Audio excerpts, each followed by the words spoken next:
Osio. Welcome to the Red Road East. I am your host, Fierce Truth Seeker. Oh boy, today we're gonna have some spooky things going on for the All Hallows Eve. And I'm going to have someone who is no stranger to the show. Previous guest, one of my mentors, and she's going to be the main person that's going to scare the pants off of all of you. Okay, and we're going to have some real life indigenous stories, ghost stories, and non-indigenous. Okay, and we have Donna and a host of other friends that are going to tell their stories too. So try not to get too scared because it's going to get really spooky. So now I am going to add our guests who are going to scare the pants off of you. Hey, everybody. Can y'all hear me? Oh, wait. Oh, I muted everybody's mic. I'm sorry. Okay, now we can hear you. Hey, everybody. Hello. Hi. How is everybody? Good. I'm good. Just got Yeah. finished eating, so I hope I don't lose my dinner being scared. Oh, man. Yeah. I Oh, know Donna. I know people who have stories, but Donna has stories for days. I thought I knew people who had stories. I thought I had stories, but my goodness. Both spooky and comical and serious, all of the above. I was telling Donna earlier, the amount of stories that she has, she could actually be a comedian as well. And you should write a book. oh, so Oh funny. man, I see Firebird is in the chat. Oh, cool. Yeah. Yeah. Oh man. So I guess you can. How did you want to do this? This is your brainchild, Donna. So Okay. uh, Well, I guess the best thing is start off with the most strangest story ever. Um, and I don't want to say names. I can't say locations, you know. Um, right. but there was this house about probably 6 years ago that I went to. And this house had I guess you would say, a person died, but was transferred to this house. I guess you could say it that way. But, anyways, that person remained in the house. And then and sent this person on their way um, to the light and, be freed, because this person was stuck in a time where he shouldn't be because he had passed, but he didn't travel to where he needed to be. He was just kind of stuck in this house. And so I went over and, you know, we did the words before all else. And I did a spirit song and included my words. And all of a sudden the place came like light. And we went into the kitchen where you could see into the living room. And we had food. There were supposed to be other people to join us, but they never showed up. Live people, they never showed up. Only the dead ones showed up. So we're sitting there, and I think we had like 2 pizzas. We had a big bowl of cherries, a big bowl of salad, a bunch of chicken wings. We drank tea. We drank like this whole thing of tea, and we just kept eating. And as I'm sitting there, I'm watching people come in and like lace over their faces like a veil, and dressed in Victorian style clothing. And these women were like crying. And they were coming in, they were going out. They were coming in, going out. And I said to this woman, I said, they're paying respect to this person that, died. And as I sat there, hours went by. We ate. We kept eating and eating.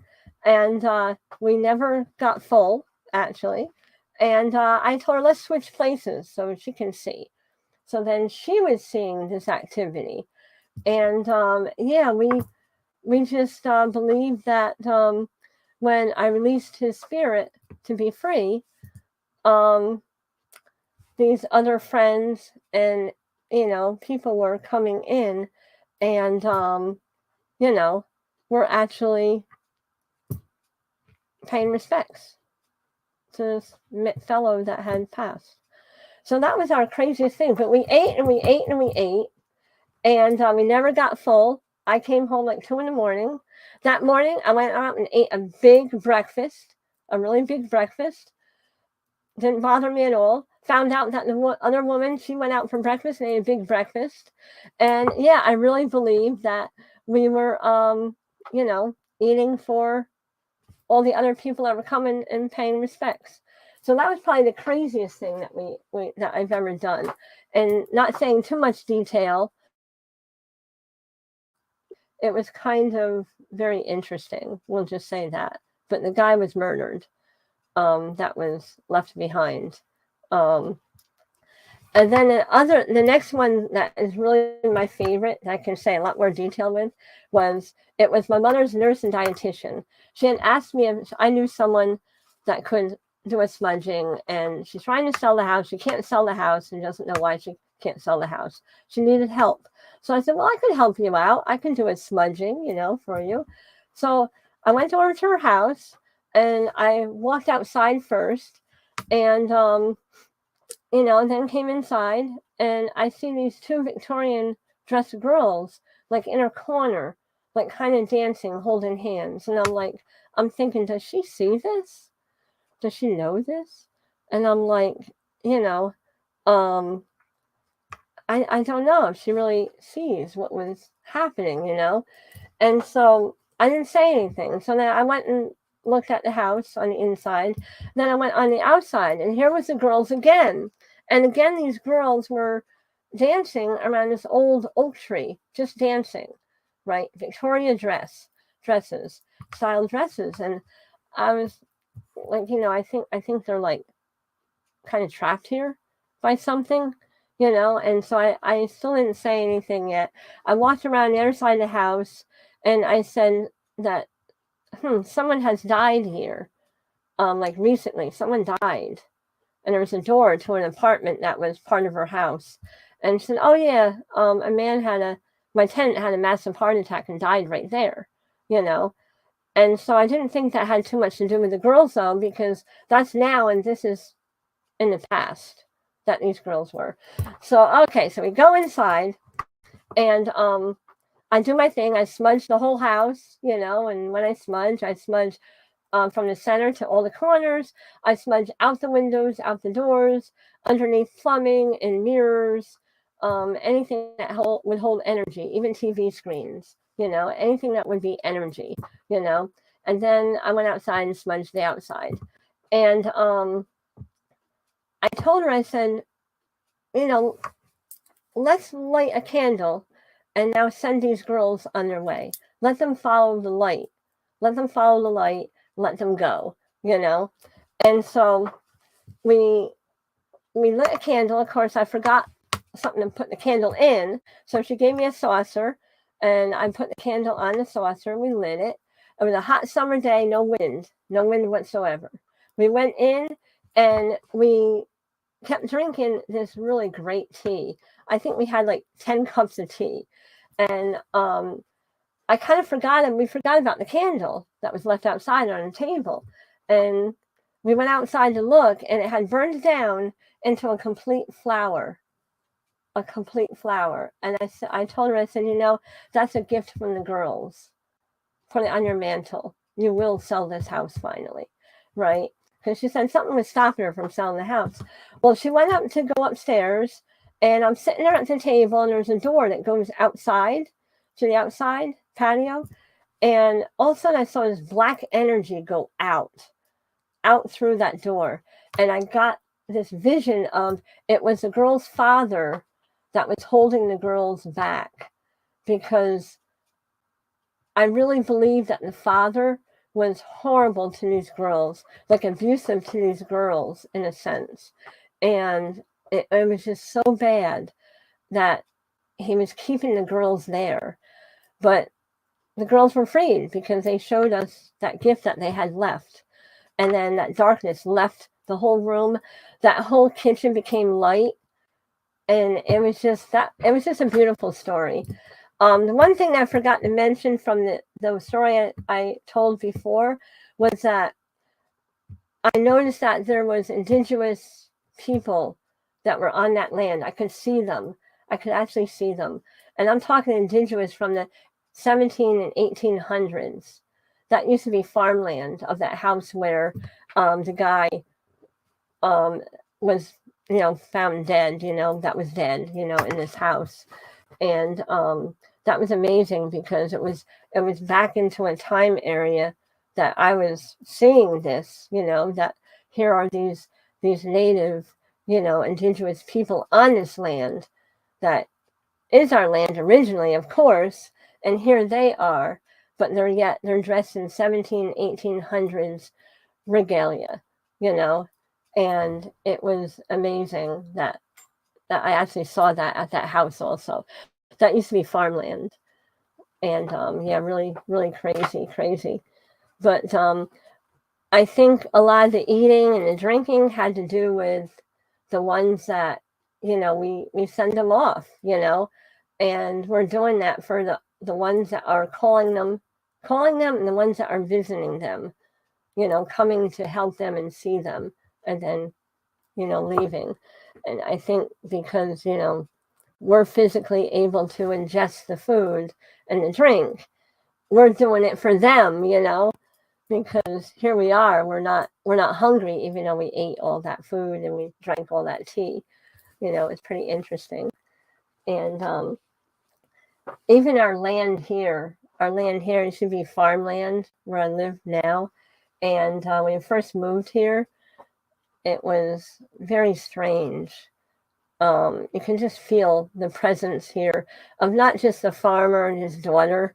His daughter died at 12, and I could see her, but you can feel the presence of the indigenous that were here. You can see them. I could see them. And being farmland, of course, the government let land go to farmers, and so indigenous people were pushed out of that piece of land. And through the years, it wasn't just, seeing the farmer and seeing the daughter and seeing the indigenous. It was also seeing really strange things, like happenings. Like when my daughter was born, there was I believe it was a farmer. There was a dark man that was in her house that would almost like protect our daughter. And he was here for years until I finally let him go. But outside of the house, there was this crazy, like crazy, I guess you could say he was dressed in like a cloak, not really a cloak, but the jackets that they wear on horseback and they have the opening. Forget what you call those.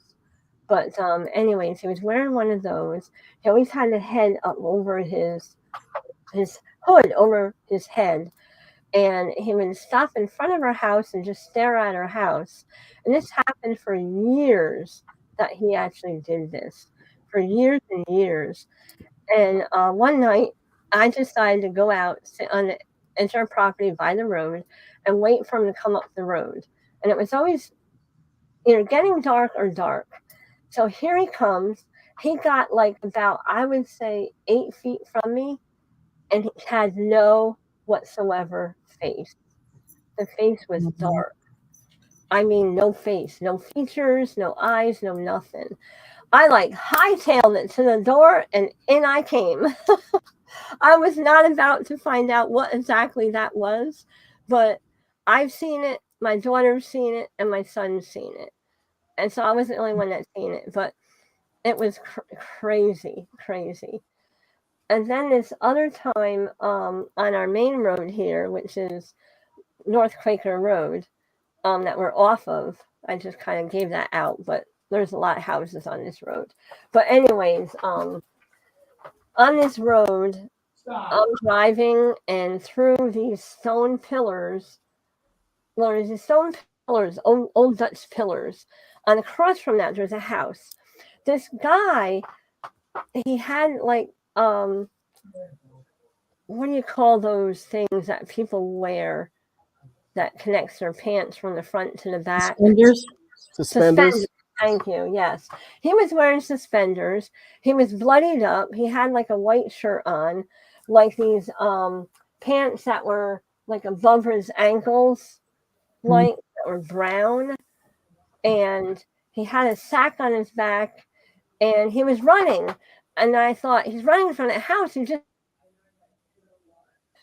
and I was about ready to call because, you know, hey, why not, right? I mean, the neighbors, you know, kind of, you know, we live off the road. But, you know, it was like, wow, you know, that's crazy.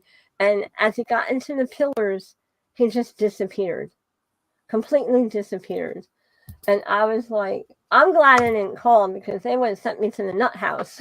Something that, you know, I'm like, whoa, what is that? You know, I'm telling you, someone just robbed that house, you know. Oh my, it was crazy. And it was nuts. And then yeah, right. And a hacking jacket. And yeah, that was really crazy. The other thing that I really love, a really good story is New York City with my group. I was with my group and we were coming from a event and my uncle was the driver and so he didn't rent the van. The van was given to us by a dealership for free of charge. We didn't pay for it, but he was driving it. And so here we are on the other side of the sidewalk. We had just finished an event. A guy came over and he's talking to me, Debbie, and Winona. Jojo and Brenda, I believe, were in the van, already in the van. Us three were on the sidewalk talking to this man, just like I'm talking to all of you. I'm here, I'm real, you know. And we're talking to me, asked for a business card. I said, hand him a business card, physically, hand him a business card. He walked across the street, took like a couple steps, and disappeared in thin air. I mean, he was gone. He was gone. There was nowhere for him to go. Nowheres. Just a sidewalk. There was no door or anything there of any building. There was buildings, but no door, no entranceways. No stairs going down anywhere. He just disappeared in thin air. I saw it. Winona saw it. And Debbie saw it. Winona's eyes got as big as saucers. And I looked at the girls and I was like, it is time to go. We got in the van because he had said have a safe trip home, right? Before he vanished. We get in the van, we get on the Teutonic Parkway. And there's these spots where it's a tall wall and there's like road, right? And it curves. The whole something went in front of the van. I mean, something black. When that black thing went in front of the van, the whole van stopped, broke down, and went dark. We were like down. It was so crazy. And we're like, and that guy told us to have a safe trip home. We're like, okay, you know. Oh man, it was so crazy. And you know, it's just like, you know, they come in and they leave just as quick because even though we think we might be scared of them, we're not as scared of them as they as of us. We're their way. Because when you think of it, 3 feet from the earth is where they all are. they're not up in the sky. They'd be falling from the sky if they were. They're all 3 feet from the earth. And so, that being said, they're always coming in and out. They're within us. They're with us always. They're always with us, And so it was very, very interesting how quickly they come and quickly they go, And oh, cool. And the biggest thing is, if you think about every square feet of land, someone has died in that square feet of land, and most likely it was an indigenous person. Mm-hmm. And it's so when you talk about burial grounds, it can be anywheres, because someone's died in every square foot of this land at some time or another, and most likely, I'm going to sneeze. Hold on a minute. Achoo. Sorry about that. Must be true. But anyways, so yeah, I went and visited a burial ground that was in Connecticut years ago, and all I did was cry, because it was, our people suffered a lot, through the time, whether it was land, murder, rape, cultural, stripping of our culture, of our language, so being at that site, it was very, very sad, because I could see and know what exactly happened, but yeah, another thing was talking about burial grounds. Let me try to do this. It was a place across the river from me, which is cross over the Hudson River, and it was a land that we're trying to save, and that land was once Esopus land, and it was there is a known burial there, and it's not a lot of people, but as we know, there was smallpox that was took out a lot of our people through what George Washington ordered, and that devastated a lot of indigenous, but that was pretty much what happened over in that land there, and I went over to walk the land, and when I did, I could see the people that once were there, and it really wasn't too much of a funny time or a fun time, but I put down my tobacco and said my words and got out of there, but I will say that after we actually saved the land, it felt like it was so much brighter, the land, and it was so nice to know that we saved the land, so it was really cool that we ended up saving the land from having all these like kind of condos on it, which was crazy. It would have been crazy because there was a lot of swampland back in there too, so it was.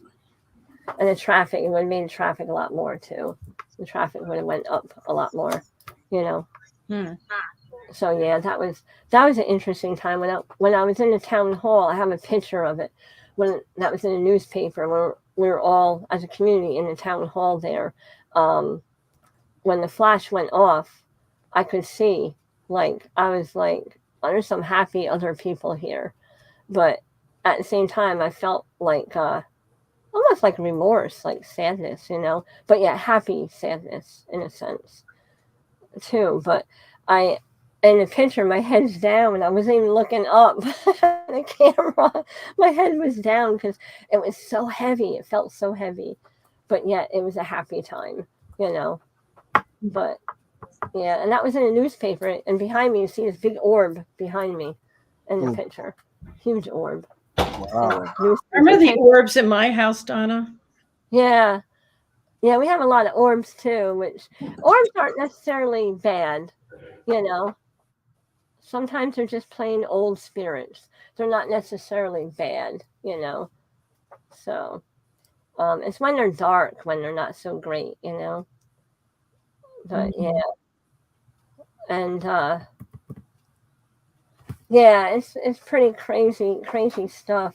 You know, because and I've had strange things. Oh, last year with our tree, right, for the holiday, in the curtain was an image of a man in my curtain.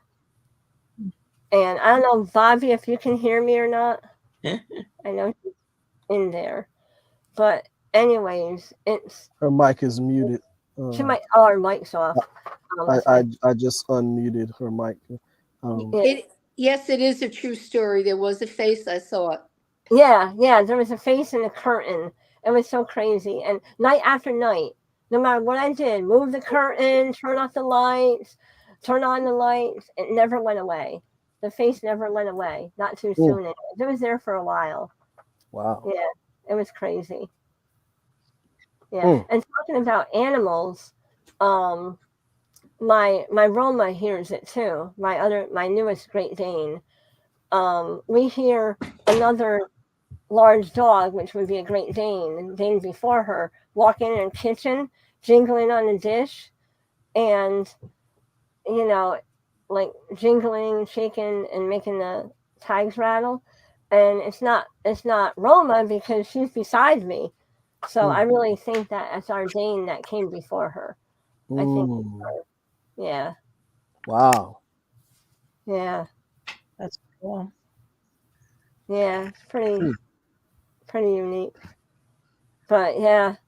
And then the ghost cat. Okay, the ghost cat. I told you this one here. Ghost cat. The ghost cat, that wasn't really a ghost cat, but yet, you know, it was like it is just a funny story. Okay. So we have this pool, well, no, not pool. It's like a toy box that has all the pool toys in it and stuff, right? And one night the dogs were going crazy behind the toolbox. And I was not toolbox.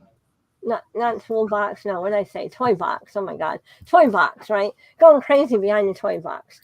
And I was like, what are they looking at? At first, I didn't see something. You know, I was like, what are you annoying back there? Then I happened to look and I'm like, oh, it's a cat. I went down to pick up the cat and realized, oh my God, that's a skunk, right? And I'm like, you dog set me up. I go in and I'm like, look inside, and there's a cat sitting inside that I thought was the skunk. And I was like, oh my God, I could have been sprayed by the skunk, you know. But yeah, it was kind of funny. That was just a funny story. But I had to tell that story about the skunk. But not really a ghost cat. But yeah, it was pretty funny. So anyway, anything that anyone want to add to what I was talking about? Yeah, because you made me think of the time I had a face, appear in my house. I was living in a small apartment. It was tiny. It was the size of a postage stamp. And my daughter and I had shared the room. It was like just a kitchen, an efficiency, I guess is what you would call it. And I had the bed, and she had her own bed, but it was like a pull-out couch thing. So she was sleeping on that, and I had this little shell light. It was like one of those things that they're round and they put the light in it and it glows, but it looks like it's spiny or whatever. I don't know what they're called. And so I was the last night light that I turn off at night. Okay. It's not exactly a night light, but it does have a nicer, glow to it when it's nighttime. So it kind of is a transition light. So I got into bed. She was in bed. I turned the light off and it makes a click noise because it's on one of those roller things. So it goes click as you roll it. And I settled back down, and then about 5 feet up from my feet, I could see it almost looked like I don't want to say like inverted skeleton, but it was like all the part that would be bone was like very purpley color. And then it was very dark. And then it switched. And then it became like more of a lighter color and then with a dark purple in its eyes. And it kept flipping around like this. And I kind of let out this scream and I tried to turn on light, couldn't do anything with the light. And of course, how could you when you're nervous, right? So I'm trying to fumble for it. And then I thought, I'm looking for my daughter, and she could clearly see it. And all of a sudden, you hear the light go click, and then the light went on. But then we heard click again, and the light went off again, and it was there. So I was like, oh my God. So she ran and she turned on the kitchen light. And then it was like it just went towards there was a window on the opposite wall, and it was next to a screen door. And it just went like right out. And the story behind that was I had to do some digging, but the guy that lived in the front of the apartment, he said that someone had been shot to death in the front building, not my building, but in the front building. So that's the only thing we could think of. That's scary. Yeah, it was really scary. It ends up like that. Yeah. Yep. And then we had something like that here where, oh, my hair is a mess. When I was in bed one night and Rich was awake and we had the window open at the top. And this is really weird because it's more than me involved in this. And my other daughter, if she was here, she would have told you about the other one too. But this one, he's here. He could actually verify this one. And I'm asleep and he can see some of this like greenish, purpley, bluish, like yellowish light, like creeping in. It was like a smoke almost. And he got so nervous and he was hitting me with my shoulder. And I like this with his elbow rather into my shoulder. And I woke up and then he said the thing went like that. Oh, wow. And then my phone rang and my girlfriend who lives in Washington State said, Deb, there was something in your room. Wow. There was something in your room. And she's told me different things at different stages in my life. When I went in for an operation, and she called me up and she told me, actually called my parents and said, how's Deb? I know she had an operation. I never told her anything. And she did this not once, but 3 times. So it's kind of like there was some sort of connection our whole lives. And when that happened, it was like that really freaked my husband Rich out. That was like, well, this is too much. Wow. And since then, the things with the orbs have happened at our house. But then last night, we were watching a scary show for Halloween. I don't remember what it was.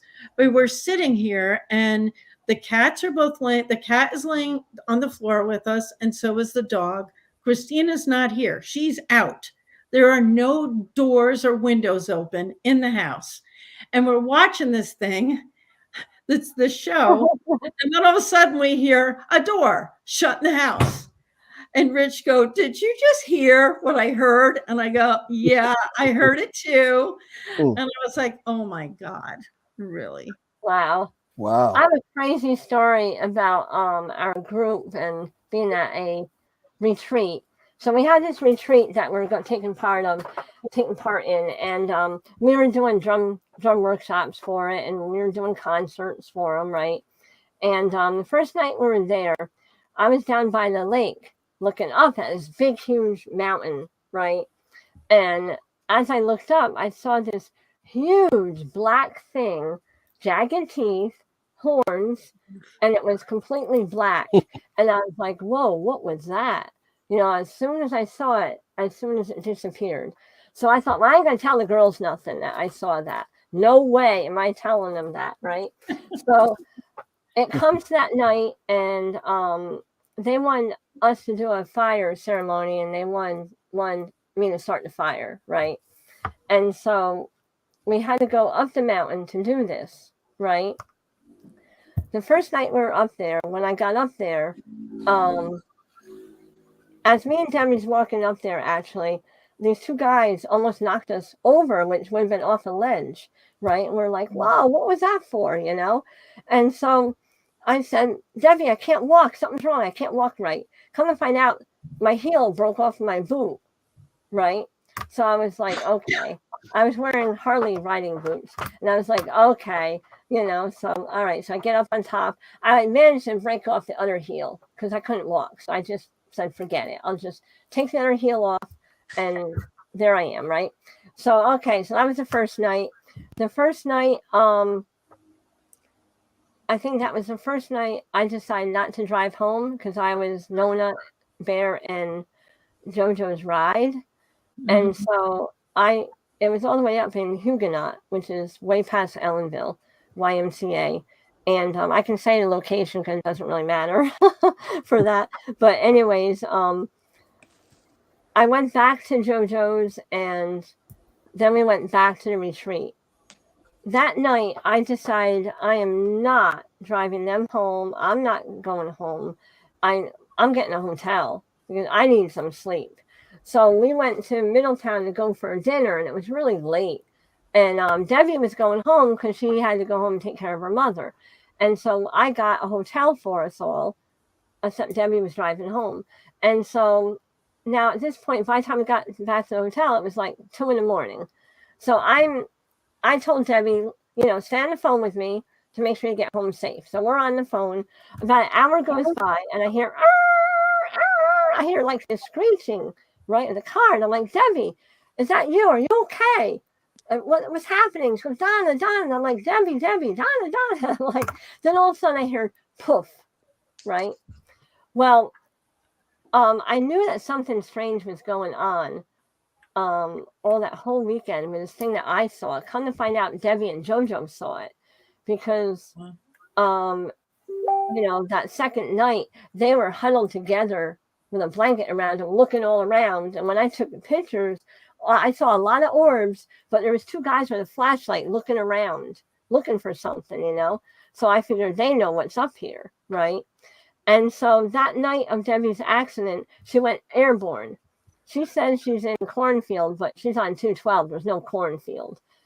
It's all, all reservoir, So me and JoJo, by the time I got to bed, it was like 4:30. By the time I got to sleep, had to get up early to call my daughter, come get the stuff, take Nona and Bear to the retreat.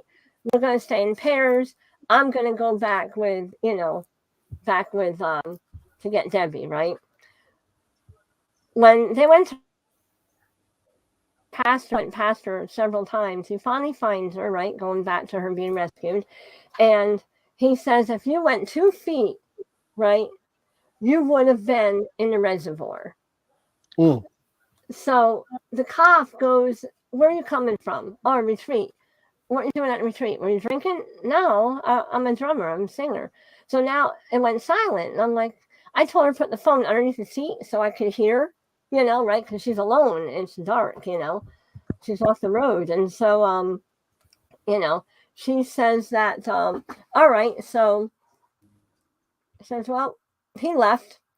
And what do you mean he left? She goes, yeah, and he was looking for the drum. I told him, you have the drum, right? And it's like, oh my God, So he goes and he leaves. Now the tow truck's coming. I'm on another phone with 911. I'm on the phone with Debbie and on the phone borrowed, I think it was either JoJo or Renona's phone to be on the phone with 911, right? And so here we are. I'm on the phone with 2 people, not just one. Now the tow truck comes. Debbie goes, well, there he goes right.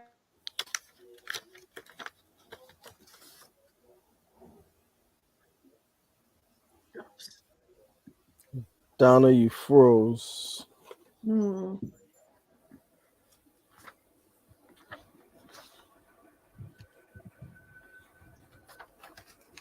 I wonder if she knows she's frozen. I just typed it in the chat. Yeah.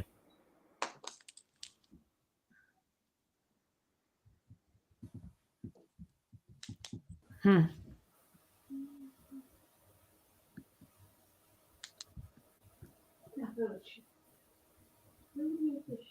She might have to go out. Yeah, and she come have to go back out and in. come back. Yeah. Yeah, type that in the chat. Oh, too bad. Yeah, that's what she did. Yeah, she'll come back in. Let me get We'll have to wait. on it. Yeah. Give me 1 second here. Let's see. Okay, this is her calling. Give me 1 second. Hey, Donna. Oh, you lost the internet altogether. Are you able to get on another device?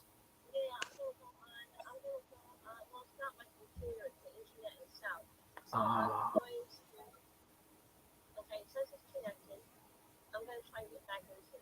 Okay.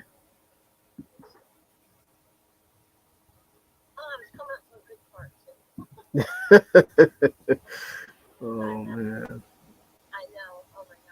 Wow. Mm.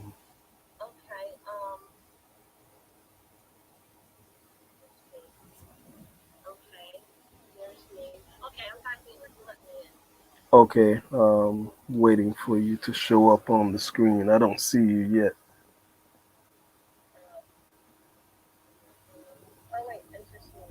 Okay, here you are. Okay. All right. That's so weird. I swear to God. When I talk about this story, this is what happens. Things happen. So okay, so the tow truck finally finds her. He does pull her out. So that next morning, I went with JoJo to go get her. Right. So by the time we got to her, the event was actually ending almost. By the time we got there, right. But we get Debbie. JoJo, and Debbie go to the event. We meet up with JoJo and Bear. And here we are, right? Not JoJo and Bear, Winona and Bear, right? Her son. And here we are.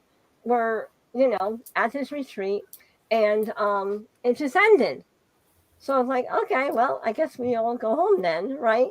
So we go home. We get home, right? I get home, and it was like 2 days past or so, and my daughter says to me in the morning, Mom, something woke me up. Something woke me up in the middle of the night. It was like had jagged teeth and it was black and it was in my face. And I was like, what? I said, draw me a picture, right? And it was exactly what I saw. Exactly. And when I asked Debbie, I said, Debbie, you told me that you swerved to miss a deer. What did you really swerve to miss?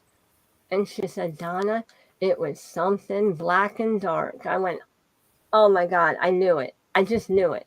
I knew that she didn't swerve to miss a deer, that she swerved to miss something else. So now, great, here I am home, right? This one day comes and our little Toto dog is underneath a chair and it's like someone is squeezing him. You know how dogs cry, do that death cry? Yeah. That's what the dog was doing. And I yelled, let him go, leave him alone right now. You don't belong here, right? And I'm yelling at this thing, right? Because I felt like that's what it was. So meanwhile, another few days go by, my daughter's driving down the road, and all of a sudden all the lights go out on her vehicle while she's driving in the dark. All of a sudden she can't see, right? And then the lights go back on. And I was like, you know what? I am done. I am so done. So I called a mystic I know and I said, can you come to my house? I need help. Right. And so, I said, we have an issue here. And mystics, they do a thing where they scan the house, but they scan you to make sure it's not you. Right. So when he scanned the house, he did find a portal. He closed the portal, which I knew because I could feel animal footprints in the middle of the night on the bed when there was no animal. And then he went and he checked out my daughter. She was okay. Checked out the dog, was okay. And I was okay. But then he went and he cleared the house. Once he cleared the house, everything changed. Everything literally changed. So it was like, it was a nightmare though. That wasn't a funny situation. Oh, another thing that's hilarious. Debbie, our singer-drummer Debbie, her Volvo station wagon is so haunted. Oh my God. We were on our way down to Clearwater to the event down in Clearwater, right? For Clearwater. And Debbie says, drive my car. And I'm thinking, oh God, okay, whatever. So I put my GPS in her car, right? We're all in her car and we're going around Bear Mountain and we're supposed to be going to the second exit. And the GPS is sending me to the first one. The girls were yelling at me because I didn't want to. I said, that's not the way to go. You go, I get off up here, not here. No, you never listen to the GPS. No, you get off here. I'm like, no, it's up here, right? I said, fine. I get off at the exit and it says you've reached your destination. It was the Army Reserve. It's the Army Reserve. And they're like, no, go in there. I'm like, no, I can't. It's the Army Reserve. Oh, God. So, what? Backtracking to what I found out about this car, all I did was go in it. I sat in it. I looked at it. I said, Debbie, this car is so haunted. I said, his name is Roger Williams. He was a Vietnam vet. He died. This car was an accident. He died in this car. Ooh. When she went back to his history, she goes, oh my God, how'd you know that? I said, I don't know. I just knew that. That was the name. He died in this car. He haunts that car to this day. Wow. We get to the Clearwater event. We had it for the day. We go to leave. Nona decides she's going to sit in the front because of her back. She goes to get in, and the whole seat is going back by itself. Just back by itself. So I go, her eyes are as big as saucers. I go to her, nope, there's someone already sitting there, right? And of course, Debbie's laughing, JoJo's laughing at Winona's expense, right? Winona's the first one to run, right? And so, anyways, I said, it's fine, just adjust your seat, get in, you know? But, oh my God, that car has, one time when Debbie called me on the way to an event, we're on the phone with each other, and we could hear like a Vietnam, the old radios they would communicate with? Yeah. That's what it was. It was coming over our phones. And I'm like, Debbie, I can't hear you. Donna, I can't hear you. All we heard was shh, you know? And it was like, oh my God, hang up. I'll call you back, right? And then one time she calls me up and she goes, Donna. I go, what? She goes, my car has Army time on it. Oh. Wow. Army time. She goes, no, it's Army time. I'm taking it to the dealership. I'm thinking, no, don't do that. They'll think you're nuts. She took it to the dealership, right? And she gets there and they look at it and go, ma'am, there's no Army time on your car. There's no, I can't have Army time. She goes, no, there was Army time on it. I couldn't change it back. I'm like, oh my God. But she took pictures of it and showed me there was Army time on the car. She was right. But by the time she got to the dealership, it wasn't there. It was back to, 12 hours, regular clock. But it was like, wow, that's crazy. That was so crazy. And, the funny thing about it was she went to take the car to be test drove by, her mechanic. He brought it back and he said, don't ever have me test drive that car again. And I see Debbie, just park it. Oh God, it was crazy. One night we were on the phone. She goes, Donna, my mother told me my lights are on. Let me go look. She looks out the window and she goes, my lights are on. I go, well, go out and turn them out. She goes, well, stay on the phone with me. Oh my God. Then one night when I dropped her off, she unlocked the vehicle and it locked all by itself. She goes, wow. She unlocks it. It locks, right? She goes, Donna, maybe I just leave the car here and you drive me home. It was so crazy. That car was so haunted, though. But the whole thing about the Army Reserve, I'm screaming, no, that's the Army Reserve. I can't pull in there. Yes, you can. That's where we're supposed. No, that's not where we're supposed to be. That's where Roger wants us to be. Oh man, that was crazy. Mm. But that was pretty funny though. When Yeah. you know, the whole thing with that accident with that was crazy. Never again. That was such a haunted, demonistic place. It was a YMCA up in Huguenot, and it was just so haunted. And you're walking up a mountain and go to a fire ring, mind you, that because I went up there during the day to check it out by myself. Don't know why, but I did. Went up there to check it out, and behind the fire ring was like a 300 drop down to the lake. So if you stepped back in the dark at that fire ring, you would have been down the ravine, down like 300 feet down to that lake. It was crazy. It was really crazy. Why would you build a fire ring like that? You know, and that's where I saw that black demonistic looking thing was actually not far from that fire ring, looking up at the lake. And come to find out, Debbie and JoJo saw it. They saw it. Nona never saw it. Bear never saw it, but we three did see it. Yeah. Wow. But the concert was great. We did 2 concerts. We played with Hannah Field went to our drum workshop and asked us to join with their concert too. So I did. We did. We joined in with them as a drum, and it was fun as heck. You know, we did our concert, and you know, it was a lot of fun, even though there's no. I didn't offer it because maybe there was a reason for it, you know. And Brenda didn't go. Brenda had a wedding, so she was lucky. She wasn't there with us. Yeah, she escaped all the craziness. But yeah, that was nuts. That was really crazy. Scary. That was scary. Yeah. Wow. Man, that is scary. Yeah, and I've been in like health food stores where I've been looking for certain products, and someone's walked up to me and said, "Oh yeah, try this," you know, and I turn around to go say thank you, and they'd be gone. And this one, it was a woman, and I went through the whole store looking for her, and I asked the worker that was standing like behind me that saw me talking to her, and he said, "I didn't see anybody." All right. Obviously I did, and they did help me. I bought what they told me to buy. And then another health food store, it happened to me again. I was having a teeth problem as always. And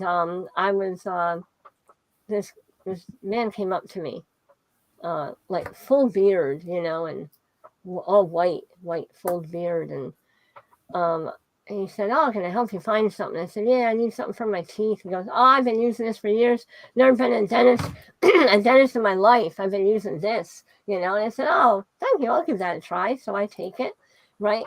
And I just went to say, "Hey, thank you," you know. Gone, completely gone. And there was people that were like shopping for things, like in the area, right?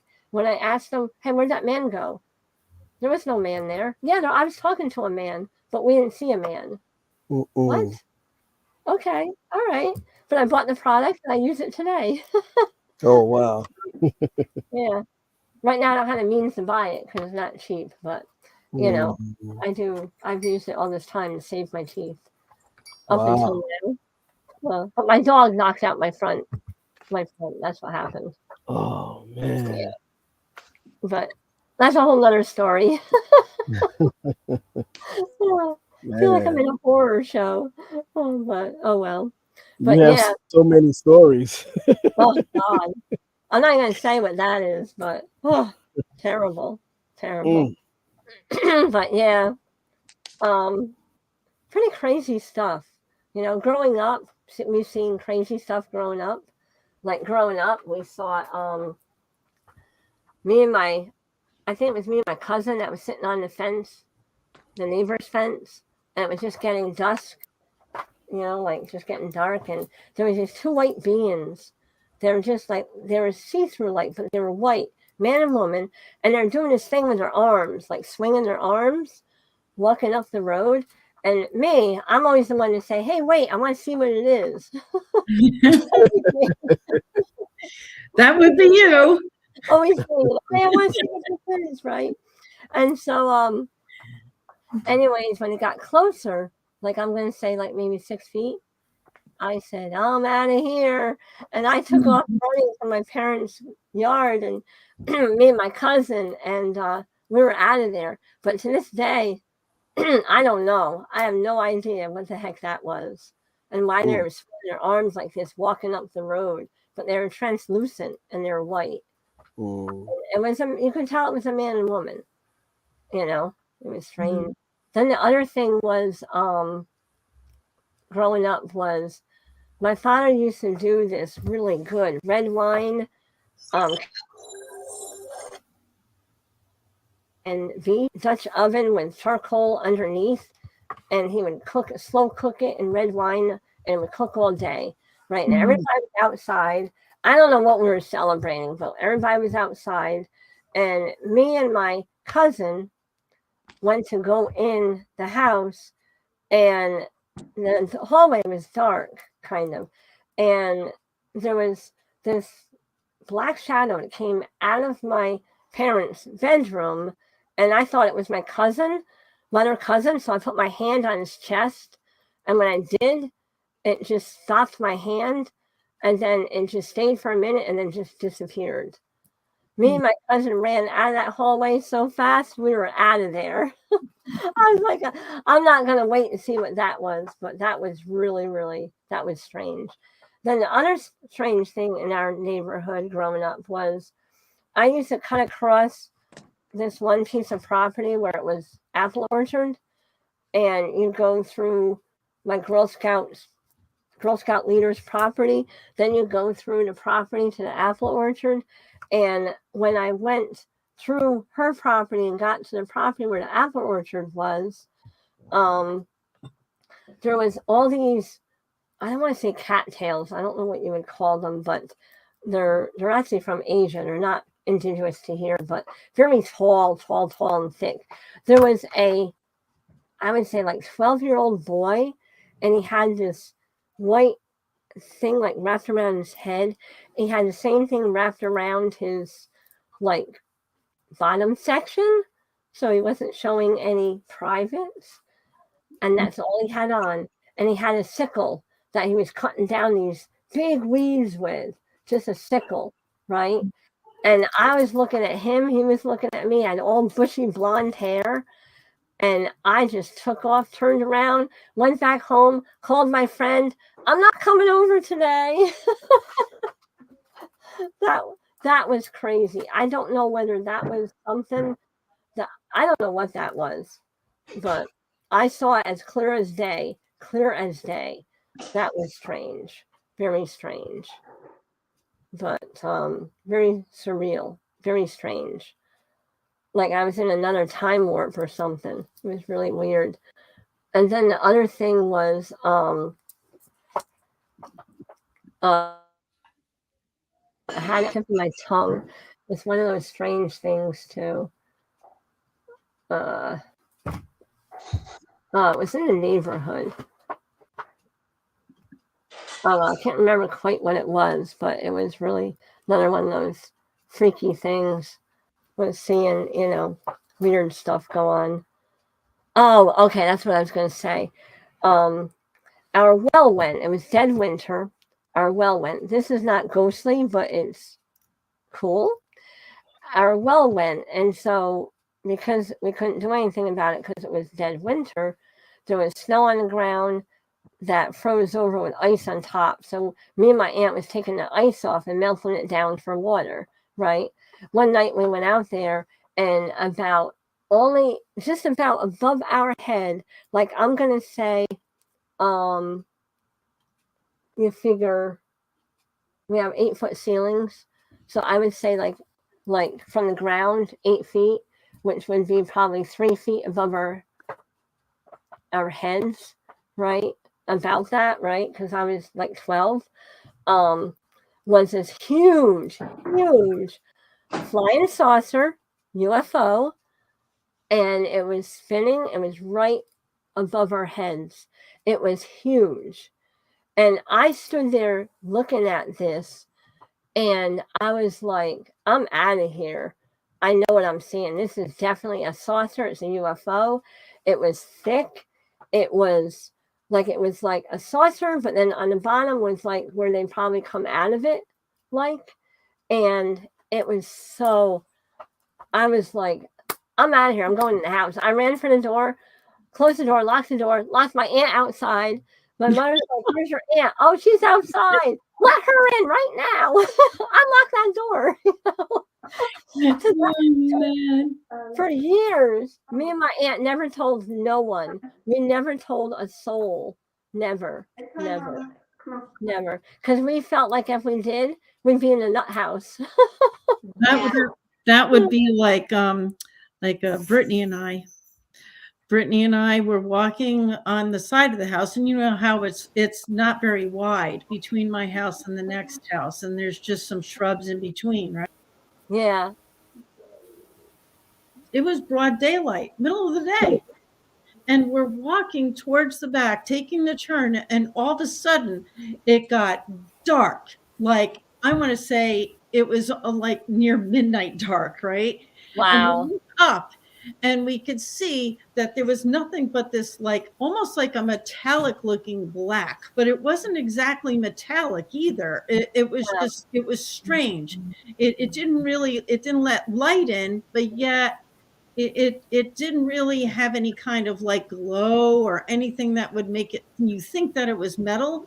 So we didn't know what it was, and it was just going so slowly over us, like yeah, right, sugar. Perfect timing. So slowly, and then as it started to go away, we could see that it was way wider than the land that I have here, and it was of a triangle. There was no kind of like propulsion that you could see. It just looked like this triangle, and the only thing that we felt was a slight hum. The barely detectable, almost felt like we were reverberating, but you couldn't really detect a sound. And we went flying in the house and went, what was that? We decided we couldn't tell a soul because we figured the same thing. Who's going to believe that? Yeah, right. I know. It's so crazy, that we can't talk about our experience without feeling like that, But one night when we first moved in this house, it was like about, I would say, 6 months after we've been in the house. I woke up in the middle of the night with my whole bedroom being lit up. And I got up, I kind of peeked. Our whole backyard was lit up in a big white circle. The whole backyard had like a light was coming down and lighting up in a circle, the whole yard. And I was like, nope, I'm not looking up. I closed the curtain. I went back to bed, threw the covers over my head, looked at Bob. He was sound asleep. I said, nope, not tonight. So I never looked to see what it was. But the weirder thing was, one night our neighbor's house was all lit up in the front. Just lit up. Oh, it's like, where's it coming from? It's impossible. Where's that coming from? It's like the whole house was lit up, like a big, huge spotlight just went on the house. And there's no way for that to, be like that. There's just nowhere for light to shine like that on the house. Never figured that one out. That was so strange. I told our neighbor, I said, yeah, last night, I don't know if you noticed, but your whole house was lit up in the front. What? Yeah, it was just lit up like a spotlight. And she's like, I didn't notice anything from inside. I said, well, that's good because I saw it. Strange stuff, though, because it's almost like it's not just ghostly stuff. It's like, otherworldly oddities. Yeah. It's really strange. Really strange.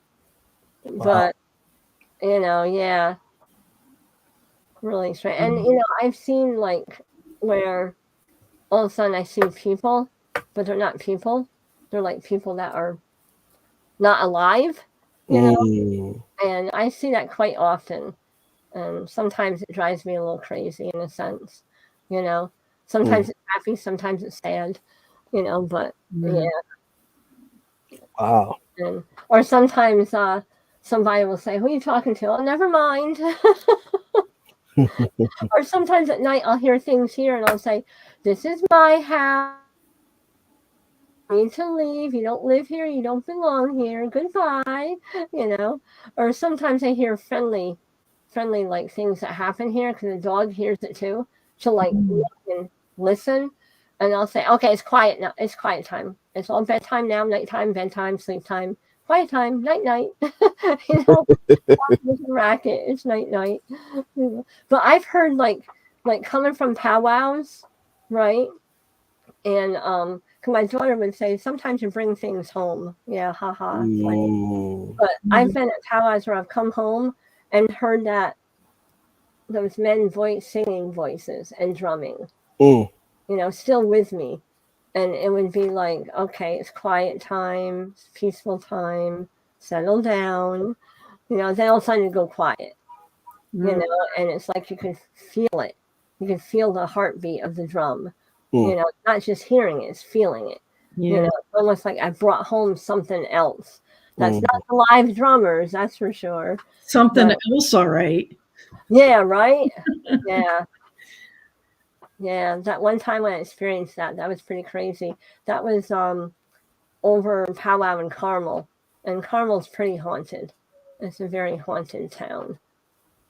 But yeah, I remember when the kids got lost in the woods there. Oh my God. And Patrick was the one that told me, yeah, kids went in the woods and I don't think they find their way out. I'm like, and they did, they got lost. A lot of adults had to go looking for them. Like what not to do, right? Yeah. Yeah, it's all Wappinger territory, Carmel and all through there, Wappingers, Carmel, and all that area is all Wappingers. Wappinger Indian territory, Yeah. Beautiful too. Yeah, it is pretty. But yeah, crazy. But yeah, it's pretty interesting. That's for sure. Oh, and this one house that I did. I forgot about this one house. This one house, in the day, it used to be a nursing home. And the woman that lives there now today, she grew up in that house as a nursing home. And she contacted me and asked me if I could come and sponge it, right? And I was like, yeah, I can do that. And so I go there. I always check things out first. I like to know what's there. So I go inside and I go outside, check it out. I had a garage. I checked out the garage, and I just like to do that. Have to know before I go inside. And so I go inside, I start inside, I go outside, I go to the garage, I do all that, right? And after I was done, she wanted to feed me and my friend. I had a friend come to, hold some stuff and assist with me, right? And we go into the dining room, and I'm like, man, it smells bad in here. It smells like death. And I told my friend, I said, I don't want to eat anything in here. It smells like death, right? I said, maybe whoever died in here, because this used to be a nursing home, we could light a candle and let them move on, right? So we finally told her. We told the woman, hey, look, and she goes, yeah, there's a guy that died in here of TB. Right? I go, that's what we're smelling, And so we lit a candle and we let the candle burn down, and it seemed like the house was so dark inside, especially that dining room area and that kitchen area. Once the candle burned down, it got super light. It's like the sun just shined in and got super light, and it just changed the atmosphere. And then we ended up eating, of course. But yeah, that was pretty crazy. That was used to be a nursing home, because it seemed like she was still keeping like the patients there in a sense, you know, not moving into the, staying in the past, not moving into the future or being in the future or not in the future, but in the time, you know. And, you know, we look ahead, but yet she was staying in the past of when it was a nursing home because she always was talking about, oh, so and so was here, so and so was here, so and so was over here, this person was over here. You know, it was like, you know, it's almost like she was calling them to be there and to stay there. You know, yeah, because she used to converse with the patients, being a little girl. You know, being a nursing home back in the day. But yeah, that was crazy. Yeah. Then she was renting the homes she made it a halfway house kind of. And that didn't work out so well for her. She found out that, you know, she was losing a lot of things within the house. So now I think she just plain lives there. But it is a pretty big house. But yeah, that was crazy. That was really crazy. Now you forgot forgot to tell, I would probably say is the most scary story of all. And that's the one where you had somebody levitating in your house. Oh, Bobby's on. I told that story, Bobby, of levitating you. Oh, that was her? That was her. She's on, yeah. Oh, get out of here. Bobby, can you hear us? She may have fallen asleep. Oh. Yeah, she probably fell asleep, but anyways, she gets up super early sometimes. But yeah, I was doing I was doing both. I was doing Reiki and healing light, you know. And all of a sudden I could see her like rise and rise and rise, and I'm like, Bobby, get down, Bobby, get down, right? And I'm visualizing her doing this, right? Levitating. I'm like, Bobby, get down, right? And I was like, oh my God, you know? And so when I was done, I gave her a call to see how she was doing, right? And right away she says, oh my God, you levitated me. What? I levitated. I'm like, what? Oh my God. That's not what I meant to do. It's not. Oh my God. That was the craziest thing I've ever done to someone, and levitate them. Oh, that was crazy. That was crazy. That was so you were just funny. basically just setting out to give her an attunement. Yeah, right. I was just basically giving her Reiki. I forget what it was, or giving her healing light, including that. And during it, I was visualizing her levitating, and I'm like, oh my God, get down, Bobby, get down, you know, and going up. I'm like, Bobby, get down. Can you imagine going boom, you know? I'm like, oh my God. Oh, so she just dropped. Yeah, just drop, you know, and like, oh my God, it hurt her, you know, now I have to work on her longer, you know. Then I probably levitate her again. Oh my God. Oh my God. It was so crazy, you know. And yeah, it was nuts. But it's a lot of fun. All this time I had no idea that's who you were talking about. Yeah, it was Bobby. She's on, yeah. Wow. Yeah. It was interesting. But yeah. Always fun. Yeah. Always fun. Oh, God. Because I've heard stories of, you know, people levitating and things like that. But I was like, man, I would, you know, that would be something very crazy to actually see in person, you know? Yeah, that was crazy. That was crazy. Yeah. And the fact that, you know, going back out to that house, right, where we ate all that food for all those people that were visiting the deceased, coming in and out, that we were seeing, you know, that were basically spirits and ghosts, right? Mm-hmm. We ate 2 pizzas. We ate a whole bowl of salad.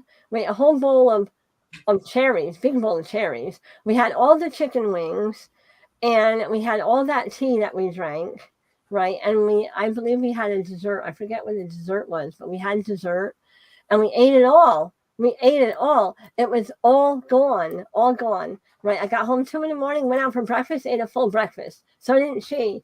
But I think it was that we were eating for the deceased, you know? That's what it was. That were coming to visit, you know?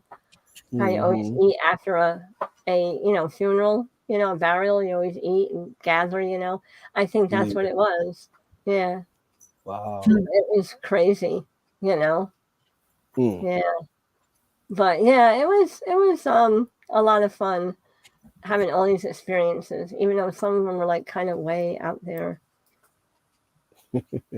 Any fans of the Killers of the Flower Moon?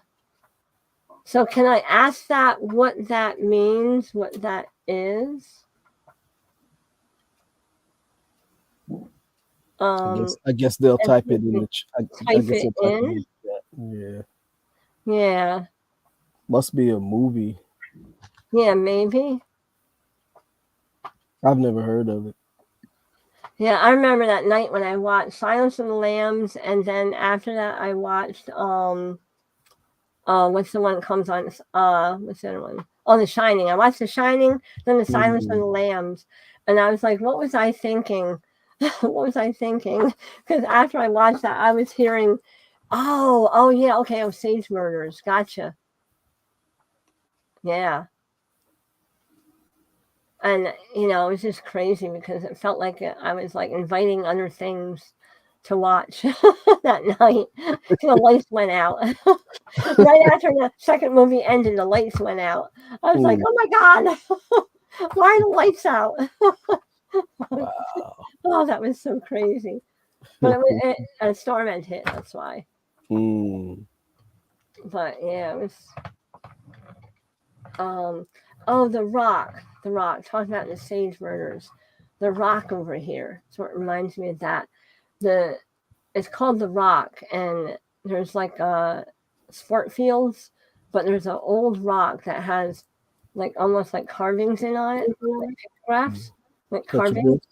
And my friend, he wanted me to go over there and look at it, right? So I did. I went over there and look at it, and I made him go with me. We went over there and look at it, and while we're standing there, he can hear things, well, like walking, right? And I said, yeah, there's things walking. He said, I think it's animals. I said, no, it's not animals, right? And I could see Native people, you know, that were just there. And, you know, and I'm talking like probably 1600s, because there was some bark being used as clothing, which was used, you know, at times. And there was skins, there was feathers. It was beautiful, but it was all these Native people that were just standing there, right, looking at us by this rock. So this rock is very, very, very well known for being a spot where, you know, but I believe that there are actually burials there also. You know, that's what I think, because I can feel it. You know, just standing there, you can feel it, you can sense it, you can see them there. You know, let's see. So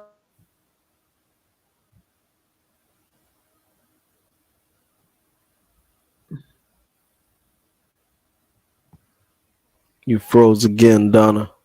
Yeah. it's at least 50 feet by 50, and yeah, it you wound had up frozen. You had frozen Wow. for about like 45 seconds. Cosby, De Niro movie murders of hundreds of wealthy Indians. Oh yeah, I saw that actually. I saw that movie. Yeah, that happens a lot more than just Osage. I mean, when it comes to wealthy Indians that are murdered.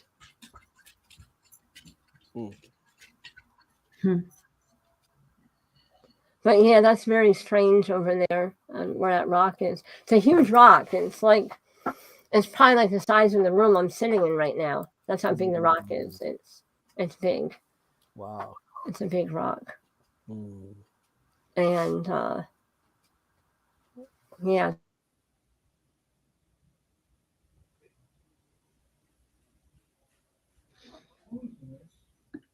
Oh, stuck again. Yeah, I think she froze again. You froze again, Donna. Helps too. Oh nope, here I come back. There we go. There you go. It's Yeah. terrible down here. Mm. Sometimes when I talk about certain things, the internet goes crazy. Mm. Every time when I tell that story about the retreat, I lose everything. Really? Every time. It's crazy. Wow. Yeah. It's crazy. Mm. Yeah, so yeah, anyways, that's my crazy experiences. The one experience I can tell you about is which is a reincarnation experience. Really? I had injured my back and I was basically paralyzed. And my father was taking me to the chiropractor every single day. And my neighbor was coming over for my baby, of course, and they were taking her, my parents, and it was just me and the dog, and I was laid out on the floor. A few years prior to that, I had taken a class at Omega, which isn't far from here, and it was a class on Mayan stance. And this woman studied with the Mayan and the Pueblos, and she'd take you under, and you would become something else, And I have her tapes here, actually. So when I was lying on the floor, I was listening to her tapes.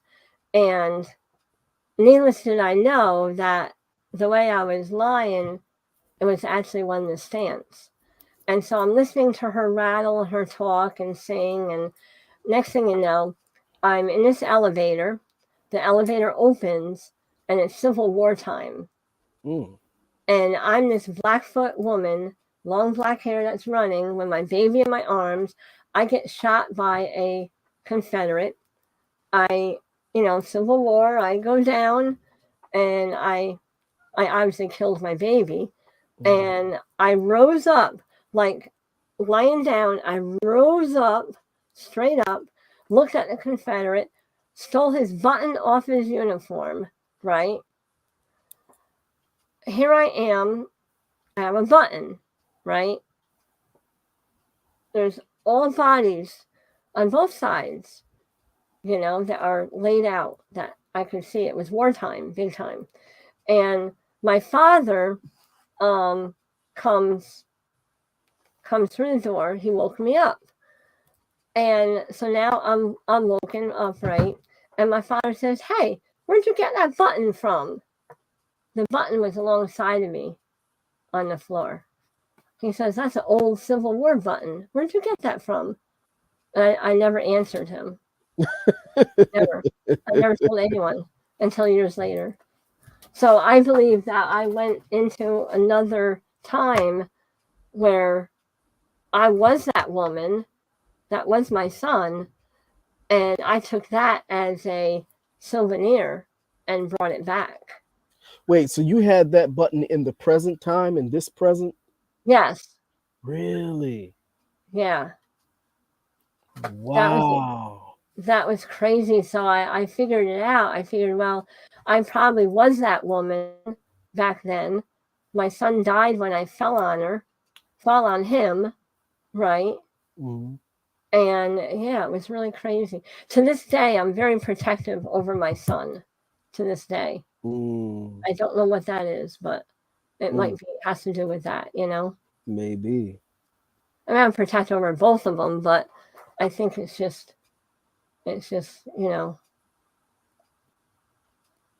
Wow. because he's younger than my daughter, Mm. Yeah, that was crazy. Wow. And this lady that you went to, she's still living? Which lady? The lady that took you under?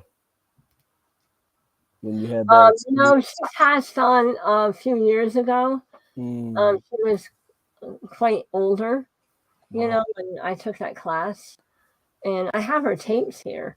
And I have a Mayan statue here. I think is it in my office? Let me turn on my handy dandy flashlight. Oh yeah, it is. Let me grab it. I'll show you what they look like. Mayan, Aztec. I gotta take things down to get it. Okay, so my father gave me this years ago. Not the flashlight. He gave me this years ago as a gift from when he came back from Mexico. And you see it. That's actually one of the stamps. I'll hold them like this. Oh, sorry about that, but I'll hold them like that so you see the legs, and the arms, and all. But that's him. And the back is just the back. But I think he has some. Oh, that's where the thing was, where my father brought him back. But that's him. And that's one of the stances actually. And I'll set you down right there. And so she was teaching us those stances. In her class, I became an ant. I was before. Wow. They say, "Don't step on me! Don't step on me!" You mean you actually shapeshifted? Yeah, it was amazing though. I mean, I was very impressed by her. I really enjoyed her class, and I ended up buying her tapes, which I still have today. Actually, her tapes. Wow. They're actually in my office. Actually, I think they are. Mm. Yeah, they are. They are in my office still. Wow. Under the book thing. But yeah, and needless did I know, when I was paralyzed, I couldn't move. I was just in that one of those stance, listening to her rattling and her talking and singing. And I think there I went. I ended up,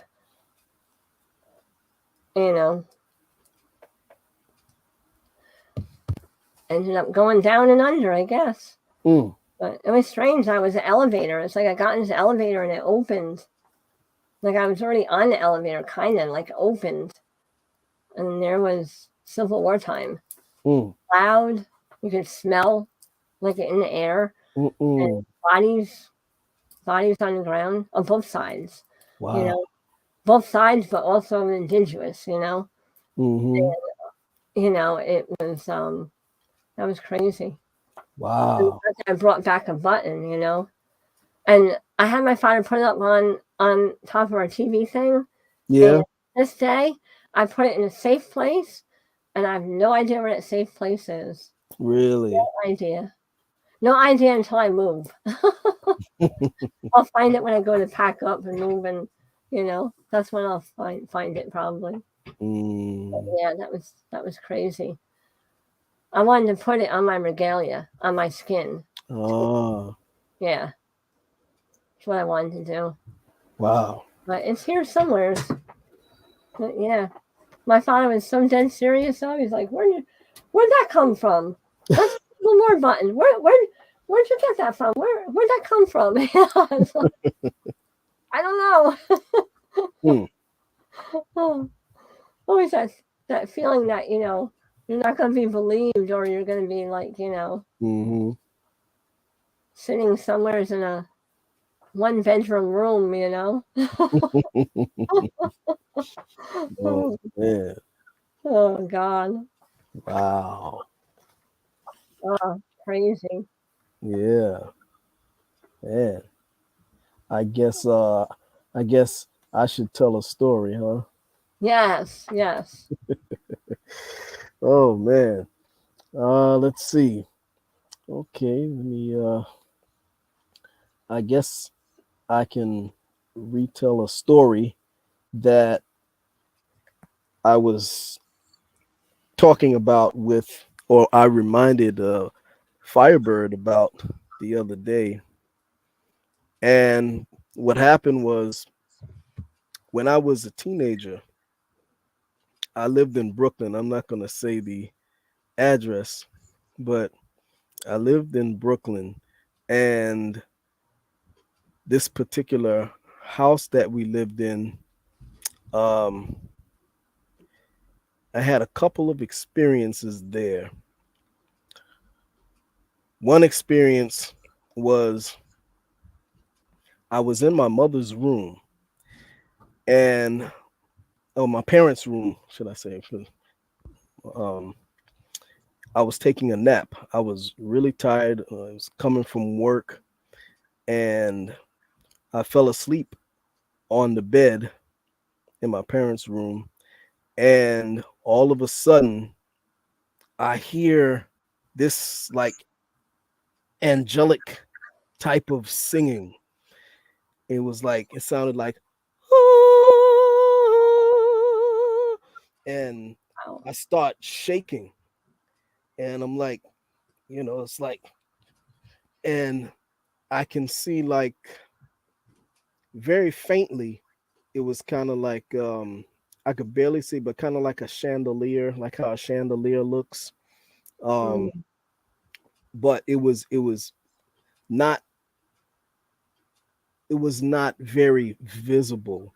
I was more hearing what was going on, Hmm. and I start shaking as if the whatever it was trying to enter my body or whatever. And I tell my mom, I'm like, "Did you hear that?" And she said, "No." And so I it was kind of uneasy, and I went back to sleep. And then all of a sudden, here it Mhm. goes again. "Ah," and I start shaking again. And years later, now this was back in the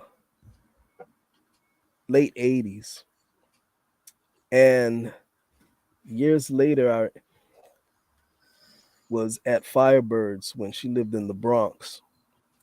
Hmm. And she introduces me to one of her friends. And she says, "Hey, this is my friend so and so." And she said, "Yeah, she lived in Brooklyn too. Both of y'all are from Wow. Brooklyn." And she said, "Yeah, I'm from Brooklyn." And yeah, the house I used to live in, it was an old haunted house right on such and such avenue. And Oh, wow. I said, "Really?" I said,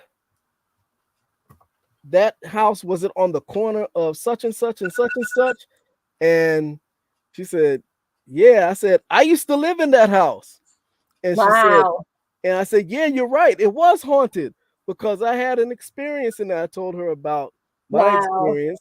And she said she had quite a few experiences where she saw a man in the corner of the house.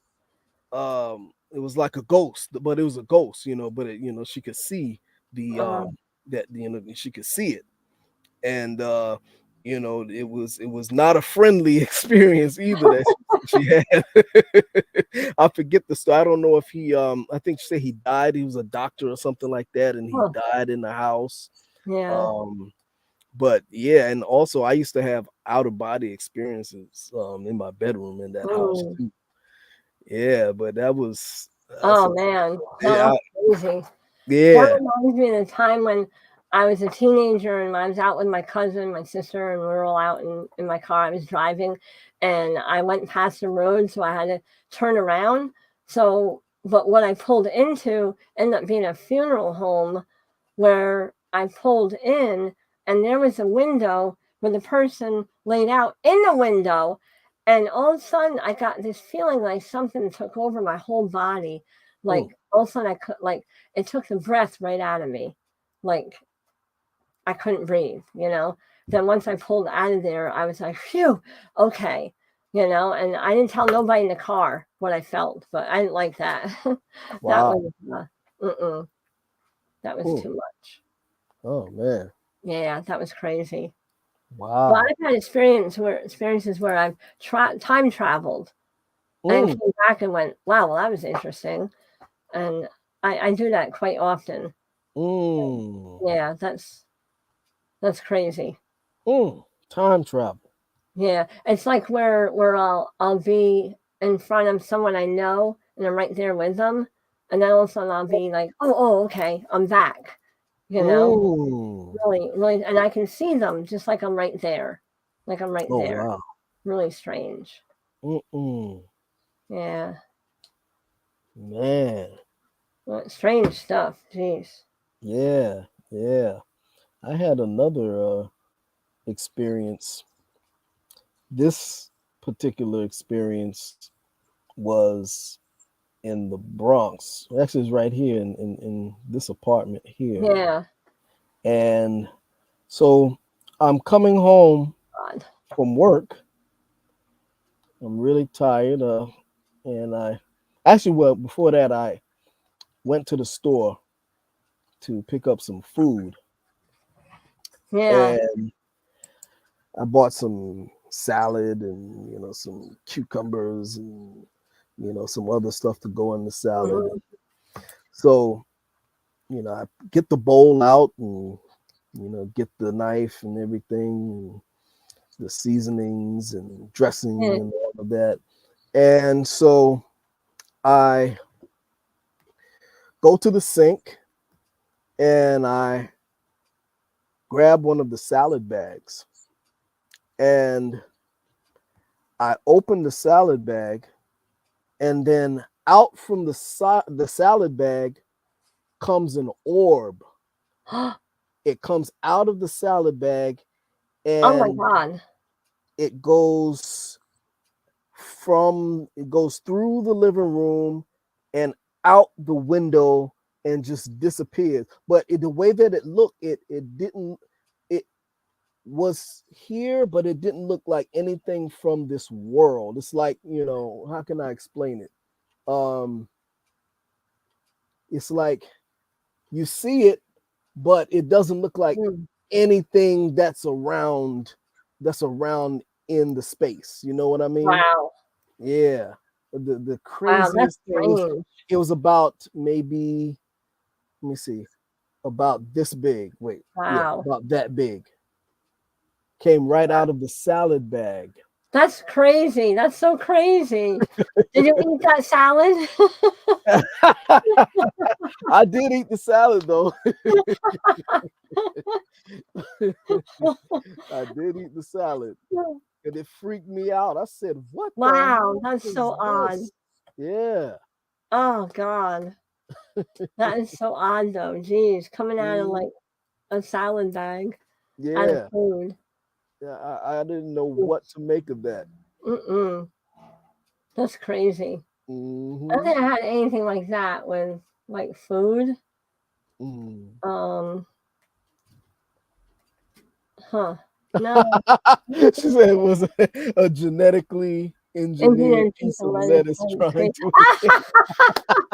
Yes, it was. That's a good one. That is a good one. That is a good one. That will explain it right there. That is a good one. Oh man.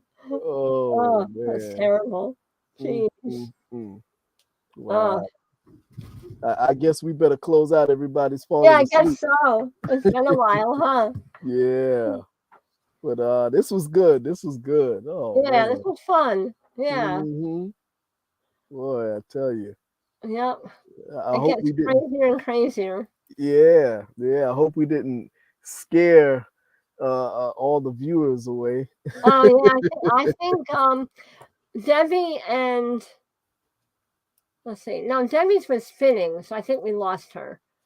I think she She's lost still internet. here. Yeah. She was spinning. I don't think Oh she was no, she's able to get not. back She's not on. here. Oh yeah, yeah, yeah. Yeah, Right, she was right. spinning. She lost internet. I think Bobby fell asleep. Yeah, yeah. I think so. She's older than we are. Oh man, Yeah. this was I'll check beautiful on though. her in the morning. Okay. Yeah. Make sure she didn't levitate on us. Right. Man, that takes the Oh, cake. yeah, That that was story takes crazy. the cake. Yeah. Yeah, some Yeah. crazy experiences, that's for sure. Yeah. I'm telling you. But yeah, I appreciate you coming and sharing these stories. Yeah, Yeah. you know. I'm just gonna watch a funny movie now. That sounds good. Yeah, right? Pleasant dreams. Enjoy your Yeah. movie. Thank Yeah, you for enjoy it, coming and joining Avanasi. us. Yeah. Yeah, it was That's great my having cousin. everybody with us. That was fun. Yeah. All righty. Well, Yeah. I guess I'll close the show out now. All right, sounds good. Yeah. Thanks again. And Yeah, I this was thank fun. I thank And follows everybody you. else, Debbie and Bobby, who joined us too. Yeah, I'm And sure. yeah, we definitely have to Yeah, do this again. yeah.